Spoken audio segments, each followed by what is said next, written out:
Hello friends, we are talking about the 12th class chapter, genetics. And in genetics, today I am going to talk about Barr bodies. What is Barr body?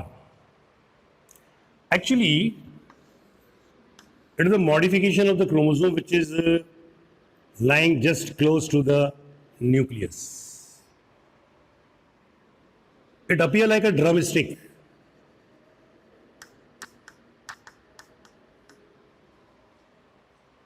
If you want to calculate the number of Barr bodies, then what will be the formula for it? Number of Barr bodies is equal to total X minus 1. Say in male, XY is there. In female, XX is there. It means in female, 2X are there, out of which 1X we have subtracted. So only 1X is present. It means in the female, 1 Barr body is present in female. So in male it will be your 0 Barr body. So by calculating the Barr body, we can find out the sex. That is, it is useful in sex determination also. One another method is also being adopted nowadays to check the sex. That is your amnion synthesis. Amnion synthesis is what? This is the fetus in which there is a developing embryo. Around it we have got an amnion membrane. Here we have got a yolk sac, allantois and choriole.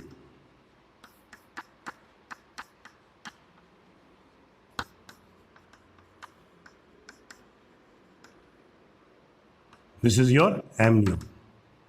Between the amnion and the embryo, there is a fluid called as amniotic fluid. That amniotic fluid is extracted by the help of injection, and then they find out the Barr bodies also, by which they can determine whether the newborn child will be your male or female. So, now, this was about the Barr body. Now I am going to talk about recombination. What is recombination? Say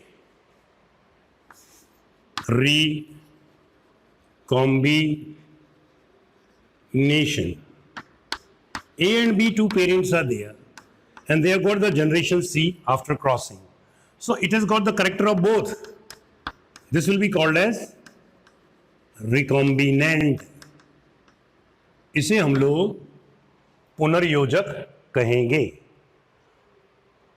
And the phenomenon is called as recombination. और प्रक्रिया को हम लोग जो है पुनर्योजन कहेंगे. अब बात चलेगी कि what are the reasons of the recombination? किस कारण से पुनर्संयोजन होता है? तो आंसर होता है रैंडम फर्टिलाइजेशन. नंबर 2, यानी कि अव्यवस्थित निषेचन के कारण. इंडिपेंडेंट असॉर्टमेंट, स्वतंत्र अपव्यूहन के आधार पर. और तीसरा होता है क्रॉसिंग ओवर, जीन विनिमय के कारण. क्रॉसिंग ओवर आपने पढ़ा होगा मियोसिस में. प्रोफेज 1 की पैकाइटीन स्टेज में होता है. बहुत पूछते हैं ये क्वेश्चन भी. तो ये जो रैंडम जो रिकॉम्बिनेशन होता है इसमें इसकी वजह से क्या पैदा हो रहा है? Actually we should say that we are talking about the variation, and variation is brought about by recombination and mutation. पुनर्योजन जो होता है या विभिन्नता जो होती है वह रिकॉम्बिनेशन के कारण होती है और म्यूटेशन के कारण होती है। अब अपन बात करेंगे म्यूटेशन की। तो म्यूटेशन जो होता है वह दो प्रकार का होता है। तो ये रहा हमारा म्यूटेशन। ह्यूगो डेवरिज ने म्यूटेशन शब्द दिया था। ही वर्कड ऑन ओइनोथेरा लैमार्कियाना, और मॉर्गन साहब ने ड्रोसोफिला पर काम किया था। Then came your Muller. Muller ने एक्सरे का उपयोग किया था। He studied the effect of X-ray on the organism. When you study the effect of radiations on the organism, that branch is called as actinobiology. उसको हम लोग एक्टिनोबायोलॉजी कहते हैं। अब ये जो लोग थे इन्होंने म्यूटेशन में अपनी भूमिका अदा करी। ह्यूगो डेवरिज था, मॉर्गन था और मूलर था। मूलर में से क्वेश्चन पूछते हैं ये लोग कि सबसे पहले विकिरण का उपयोग करके उत्परिवर्तन का अध्ययन किसने किया? हमारे शरीर में रेडिएशंस अंतरिक्ष से आती हैं, वो म्यूटेशन पैदा करती हैं, तो they are called as mutagen. जो म्यूटेशन पैदा करेगा उसको हम म्यूटाजन कहेंगे, और जिसमें म्यूटेशन होगा उसको बोलेंगे उत्परिवर्तक, यानी कि म्यूटेंट कहेंगे। अब बात चलती है कि म्यूटेशन कितनी प्रकार का होता है। तो म्यूटेशन जो है यह दो प्रकार का होता है। एक कहलाता है सोमेटिक म्यूटेशन, यानी कि कायिक उत्परिवर्तन, और दूसरा कहलाता है गैमेटिक म्यूटेशन। गैमेट में जो म्यूटेशन होता है तो वह इनहेरिटेबल होता है, यानी कि एक पीढ़ी से दूसरी पीढ़ी में स्थानांतरित होता है, उसकी आनुवंशिकी होती है। और सोमेटिक म्यूटेशन जो होता है that is your non inheritable. अपने चोट लग जाती है तो थोड़ी कि ये निशान जो है हमारी औलाद के अंदर भी मिलेगा, that is your somatic character. अब गैमेटिक म्यूटेशन की बात करते हैं। तो गैमेटिक म्यूटेशन जो है ये दो प्रकार का होता है। एक कहलाता है क्रोमोसोमल म्यूटेशन, यानी कि गुणसूत्रीय उत्परिवर्तन, और दूसरा कहलाता है पॉइंट म्यूटेशन।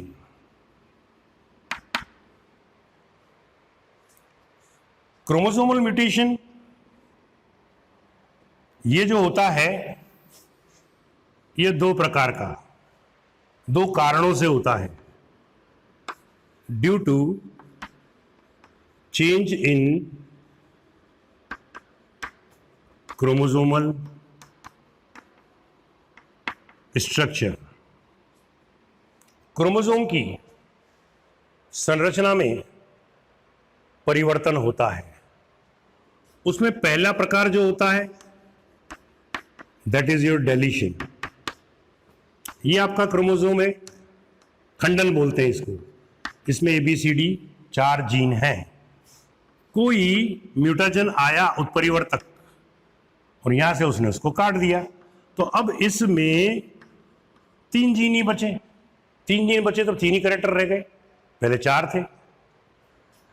नंबर 2 डुप्लीकेशन, जिसे हम लोग द्विगुणन कहते हैं। तो ये द्विगुणन जो होता है वो कैसा होता है? सपोज करो ये D टूटा था यहां से, ये D इसमें आकर जुड़ गया, यानी कह देता हूं +D यहां से आया, और अब आपके क्रोमोसोम जो है ABCDDE हो गया। 2 बार जीन का रिपीटिशन हो गया, तो हम इसको बोलेंगे द्विगुणन। यहां से यहां जब ये ट्रांसफर हुआ तो इसको बोलते हैं ट्रांसलोकेशन। और अब शुरू हुआ इन्वर्जन, जिसे हम लोग बोलते हैं प्रतिलोमन। प्रतिलोमन में क्या होगा? ये क्रोमोसोम, इसके अंदर ये जीन, और ये पलटी मार गया, ABCDE, यानी कि जीन का सीक्वेंस बदल गया। इसको बोलते हैं इन्वर्जन। आ चुका है, डायग्राम देते हैं ये लोग, और फिर वो पूछते हैं कि बताइए किस प्रकार का ये म्यूटेशन है। So this was your chromosomal mutation due to change in structure. Now due to change in number, संख्या में परिवर्तन होने पर क्या होगा? तो इसके लिए 2 तरह की गुणितता होती है। एक कहलाती है एन्यूप्लॉइडी, जिसे हम लोग असुगुणिता कहते हैं। दूसरी कहलाती है यूप्लॉइडी, जिसे हम लोग सुगुणिता कहते हैं। एन्यूप्लॉइडी में या तो क्रोमोसोम माइनस होते हैं या प्लस होते हैं। यदि कम होते हैं तो उसको कहते हैं हाइपोप्लॉइडी, और अगर ज्यादा होते हैं तो हम उसको कहते हैं हाइपरप्लॉइडी। हाइपो का मतलब माइनस और हाइपर का मतलब प्लस। अब हमारे पास में इसमें टर्म पूछते हैं ये लोग। एक कहलाती है मोनोसोमी। मोनोसोमी में क्या होता है? एक क्रोमोसोम की हानि होती है, तो 2n-1 अगर लिखा हुआ है तो उसको मोनोसोमी कहेंगे। अगर एक क्रोमोसोम 2 बार निकल रहा है अलग अलग तरीके से तो उसको बोलते हैं डबल मोनोसोमी। तो उसको 2n-1 से लिखते हैं। और तीसरा जो है वो कहलाता है नलीसोमी। नलीसोमी, उसमें एक सेट पूरा का पूरा 2 गुणसूत्रों का हुआ निकल जाता है, तो ये कहलाता है नलीसोमी। अब आता है हमारे पास में हाइपरप्लॉइडी, हाइपरप्लॉइडी में क्रोमोसोम की संख्या बढ़ेगी, तो ये होता है ट्राइसोमिक। ट्राइसोमिक में क्या होगा, एक क्रोमोसोम बढ़ गया तो 2 और 1 3 ट्राई। दूसरा कहलाया टेट्रासोमी, उसमें क्या होगा 2n+2 हो जाएगा। तो इस प्रकार से ये आपकी एन्यूप्लॉइडी या एन्यूप्लॉइडी या असुगुणिता हुई। अब अपन यूप्लॉइडी के बारे में बात करने जा रहे हैं।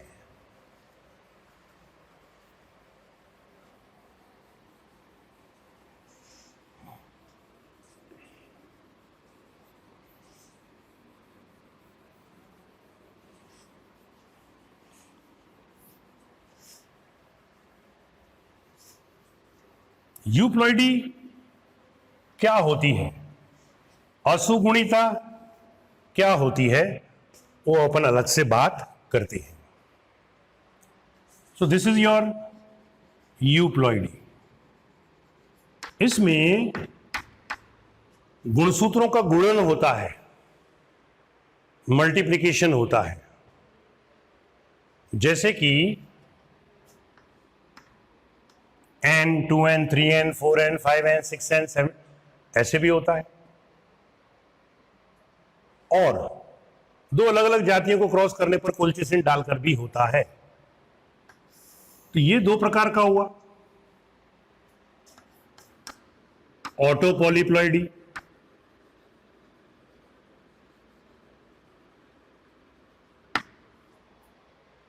And number 2 allo polyploidy.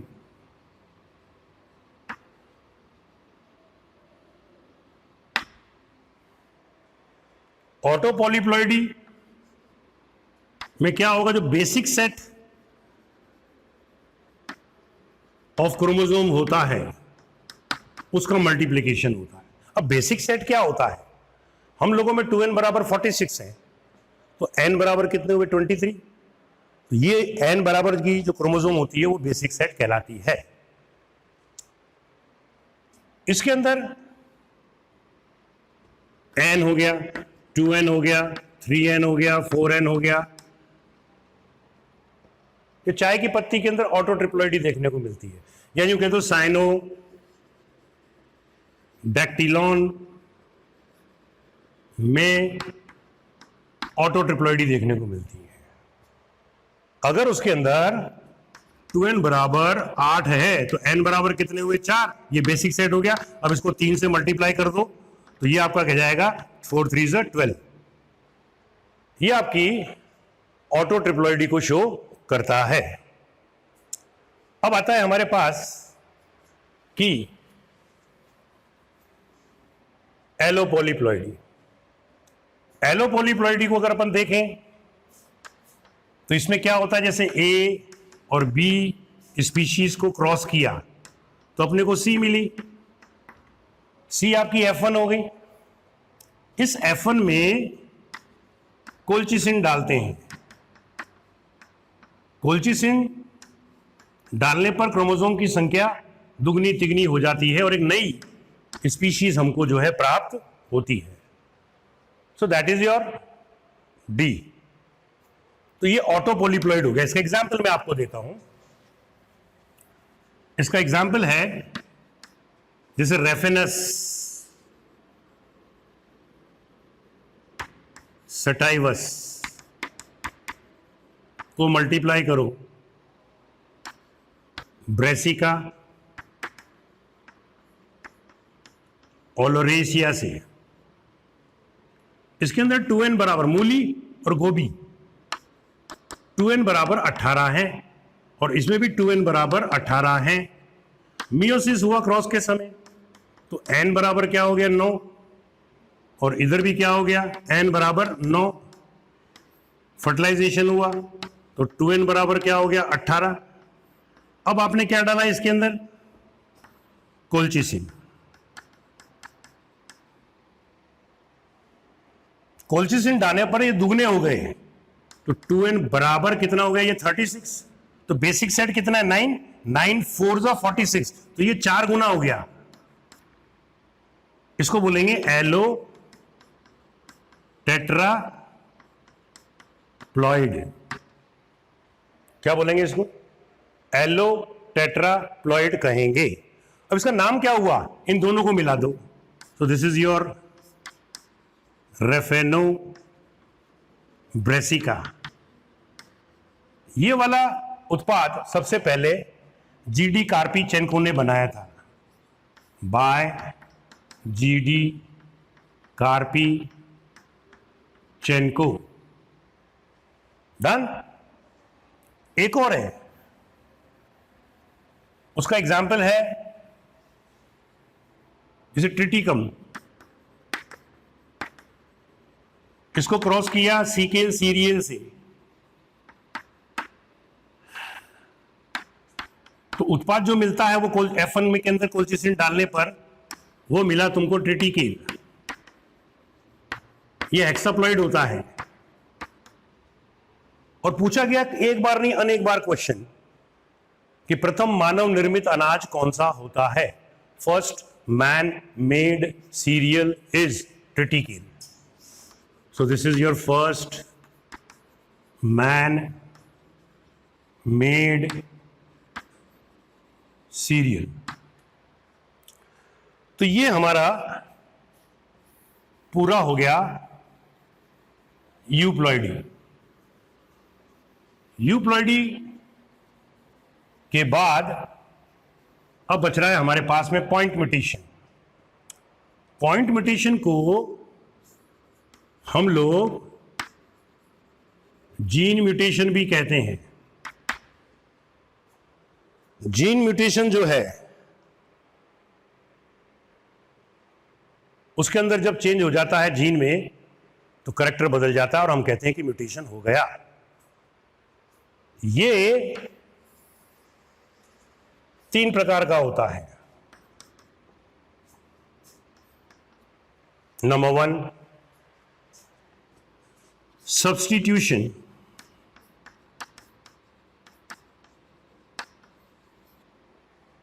Substitution जो होता है वह 2 प्रकार का होता है, ट्रांजिशन और ट्रांसवर्जन। सक्रांति और अनुपथन, आई थिंक इन हिंदी। इसमें क्या होता है, जैसे कि ए के साथ में टी जुड़ता है, अब उत्परिवर्तन हो गया, म्यूटेशन हो गया, तो ए और जी प्यूरिन होते हैं, तो ए के स्थान पर प्यूरिन के स्थान पर प्यूरिन ही आ गया और टी के स्थान पर सी आ गया। यानी कि same type of nitrogenous bases they are replaced. एक ही प्रकार के नाइट्रोजन क्षारों का विस्थापन होता है। अब बात चलती है कि ट्रांजिशन आप किस किस से कर सकते हो, कौन से केमिकल से। तो we have got it 5 bromouracil, we have got it alkylation, we have got it nitrous acid, we have got it हाइड्रोक्सिलेमाइन,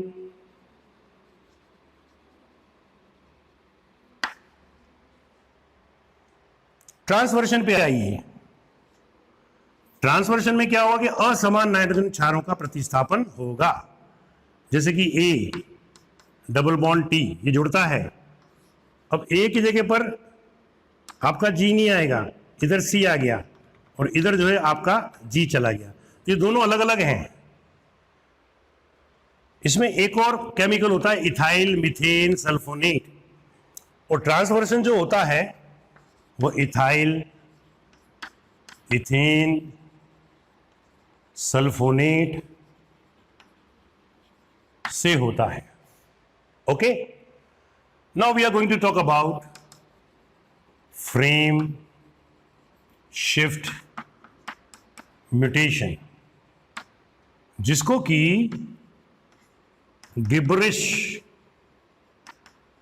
mutation भी कहते हैं। इसका एग्जाम्पल है थैलेसीमिया, जो कि एक्रिडिन डाई से फ्रेम शीट म्यूटेशन किया जा सकता है। इसमें होता क्या है कि नाइट्रोजनस बेसिस या तो जुड़ते हैं या माइनस होते हैं, जिससे इनकरेक्ट प्रोटीन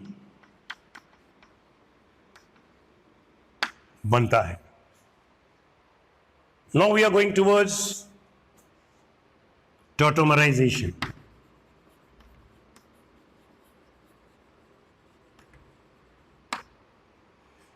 टॉटोमराइजेशन जो होता है, इसमें due to the rearrangement of the electrons and protons, the structure of the protein changes. Purine और पिरामिडिन बेसिस जो होते हैं वो एकांतरित क्रम में व्यवस्थित होते हैं, जिनकी व्यवस्था बदल जाती है। और ये व्यवस्था क्यों बदली?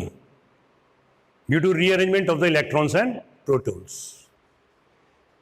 तो जिसमें ये व्यवस्था बदलती है उसको बोलते हैं टोटोमर। क्या कहते हैं? टोटोमर कहते हैं। चलिए साहब, ये तो कहानी हुई प्लांट्स के अंदर म्यूटेशन होने की। कुछ पॉइंट म्यूटेशन में, जैसे कि सिकल सेल एनीमिया है, वो आपका पॉइंट म्यूटेशन, लीचल म्यूटेशन या जीन म्यूटेशन का एग्जाम्पल होता है। इनके एग्जाम्पल्स को याद करना चाहिए। तो आपको क्वेश्चंस मिलेंगे वहां नीट के अंदर। अब बात चलेगी क्रोमोसोम की, कि क्रोमोसोम क्या होता है।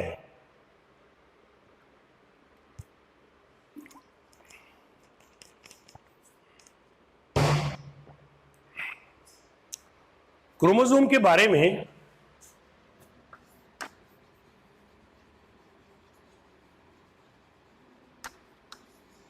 यह खोज जो है, chroma means pigment, so means body. Pigment से ये बॉडी स्ट्रेंड हो गई जब दिखी। तो सबसे पहले गुणसूत्र क्रोमोसोम के बारे में किसने बताया? Hofmeister. कहां से बताया? In pollen mother cell. Pollen mother cell के अंदर बताया। और वाल्डेयर ने टर्म दिया। गुणसूत्रों को क्षारीय अभिरंजक बेसिक डाइज के द्वारा अभिरंजित किया जाता है। ये अभिरंजन, ये डाइज जो होती हैं, एसिटोकार्मिन होती हैं, हीमोटॉक्सिलिन होती हैं, जिससे कि गुणसूत्र को अभिरंजित किया जाता है। सबसे कम गुणसूत्र, लीस्ट नंबर ऑफ क्रोमोसोम, अगर हम देखें तो एस्करीज में मिलता है। एक गुणसूत्र होता है, बैक्टीरिया में भी एक ही माना जाता है। और maximum number of chromosome Aulacantha, protozoan होता है, या आप ले लो ओफियोग्लोसम में मिलता है। लीस्ट नंबर ऑफ क्रोमोसोम आपको हैप्लोपेपस ग्रेसिलस नाम के शैवाल में भी मिलता है। In plants, that is your Haplopappus gracilis. Now I am going to talk about the structure of chromosome. Structure of chromosome अगर आपको देखना है तो मेटाफेज में देख सकते हो। मेटाफेज में कुछ ऐसे भी क्रोमोसोम होते हैं जो प्रोफेस में दिखाई दे जाते हैं, उनको हम स्पेशल टाइप ऑफ क्रोमोसोम कहते हैं। कितने बड़े होते हैं तो उनको जायंट क्रोमोसोम भी कहते हैं, जैसे कि पॉलीटीन क्रोमोसोम एंड लैम्ब्रुश क्रोमोसोम। अब बात चलेगी कि स्ट्रक्चर क्या होती है। किसी भी क्रोमोसोम की दो आर्म होती हैं, भुजाएं होती हैं, जो एक बिंदु पर अटैच्ड होती हैं, जिसे हम लोग सेंट्रोमियर कहते हैं, या हम इसको प्राइमरी कंस्ट्रिक्शन कहते हैं। जब आप गुणसूत्र को अभिरंजित करते हो, स्टेन करते हो, तो यह अभिरंजित नहीं होता है। Do not stand.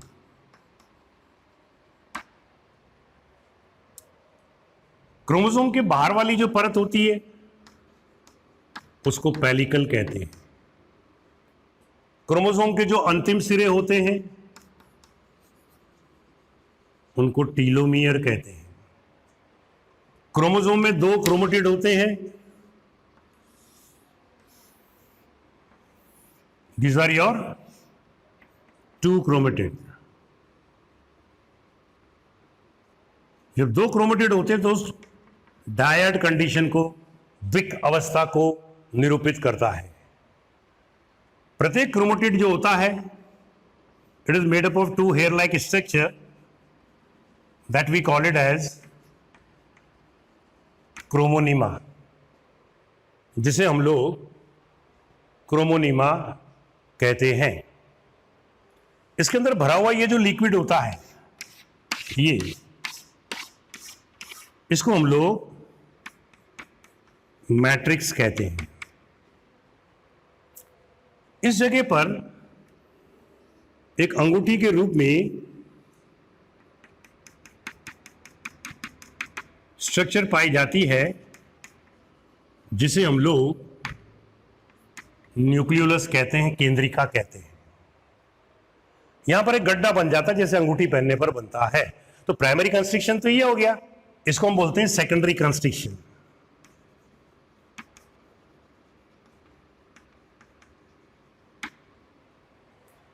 Secondary constriction से लेकर टीलोमियर तक का जो क्षेत्र होता है उसको हम लोग सैटेलाइट कहते हैं। इसको हम लोग ट्राबांड भी कहते हैं। और ये ट्राबांड जो होता है, हमारे शरीर के अंदर जो 46 गुणसूत्र क्रोमोसोम हैं, उनमें से केवल 5 में पाया जाता है।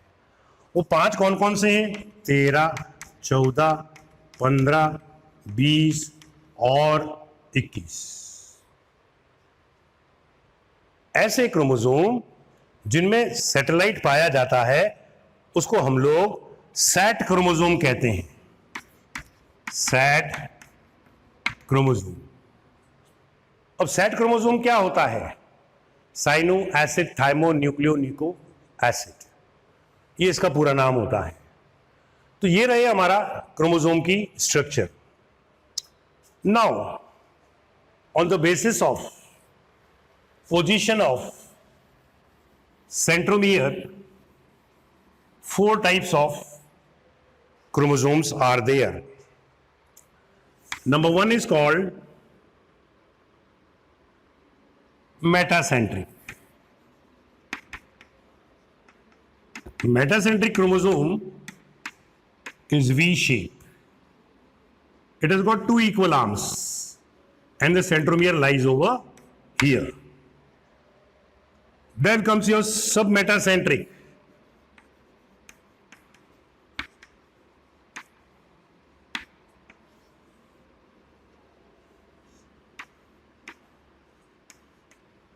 Here, it is your L shape.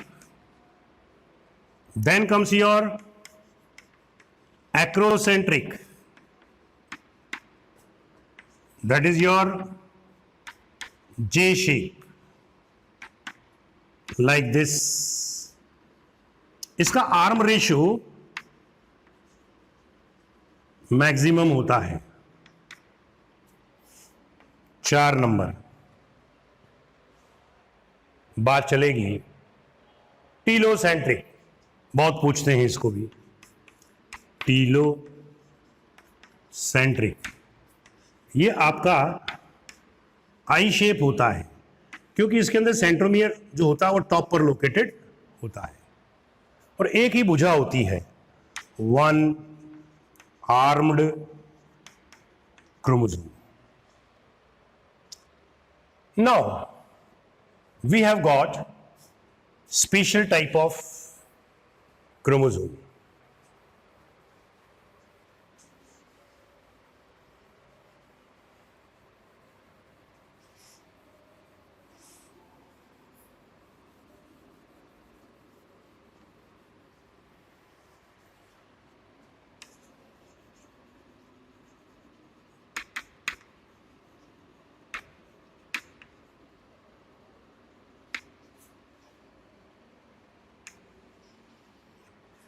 Special type of chromosome, जिनको हम लोग इंटरफेस क्रोमोसोम भी कहते हैं। क्यों कहते हैं? क्योंकि अधिकांशतः तो मेटाफेज के अंदर क्रोमोसोम देख लिया जाता है, लेकिन ये क्रोमोसोम इतने बड़े होते हैं कि इंटरफेस में दिख जाते हैं, राक्षस जैसे। तो हम इनको जाइंट क्रोमोसोम भी कहते हैं। अब जाइंट क्रोमोसोम जो होते हैं वह 2 प्रकार के होते हैं। एक कहलाता है पॉलीटीन क्रोमोसोम और एक कहलाता है लैंप ब्रुश क्रोमोसोम। ये कहां पाया जाता है? In salivary gland of Chiromonas larva।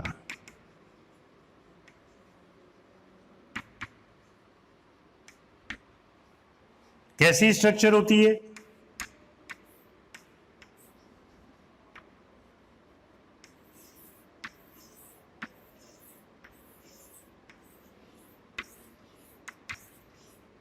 ऐसी होती है। और लैम्ब्रुश क्रोमोसोम ऐसे लगता है मानो बॉटल ब्रुश क्रोमोसोम, बोतल को साफ करने जैसा ब्रुश होता है। ये रहा, ये लूप्स होते हैं,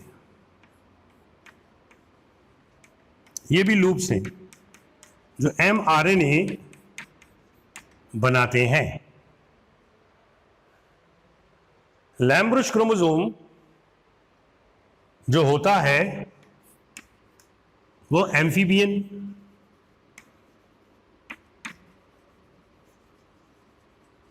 oocyte में मिलेगा। एम्फीबियन oocyte के अंदर यह मिलेगा। अक्सर oocyte के अंदर ही यह मिलता है। So these are your special type of chromosome. Now we will talk about, we will enter into the chromosome, and then we will see that what is there inside the chromosome. We will find the gene. What is gene? It is the unit of heredity. And